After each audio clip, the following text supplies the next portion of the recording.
कोल्हापूर मध्यवर्ती बस स्थानकातील वर्कशॉपमध्ये ST bus मागे घेताना चाकाखाली सापडून पांडुरंग अण्णासोत चव्हाण या एसटी कर्मचाऱ्याचा जागीच मृत्यू झाला।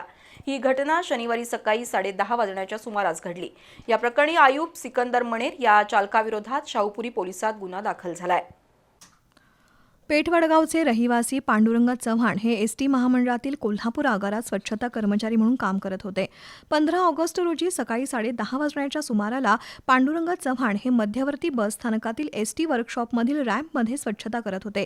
यावेळी वर्कशॉपमधील मेकॅनिक आयुब सिकंदर मणेर हे एसटी बस मागे घेत होते। रॅम्पमध्ये स्वच्छता करत असलेले पांडुरंग चव्हाण मणेर यांना दिसले नाहीत। एसटीतून खाली उतरल्यानंतर चव्हाण हे बसच्या चाकाखाली सापडून गंभीर जखमी झाल्याचं मणेर यांच्या निदर्शनास आलं। या घटनेनंतर इतर कर्मचाऱ्यांनी घटनास्थळी धाव घेत गंभीर जखमी पांडुरंग चव्हाण यांना उपचारासाठी सीपीआरमध्ये दाखल केलं, मात्र उपचारापूर्वीच त्यांचा मृत्यू झाला होता। या प्रकरणी आयुब मणेर याच्या विरोधात शाहूपुरी पोलिसात गुन्हा दाखल झालाय।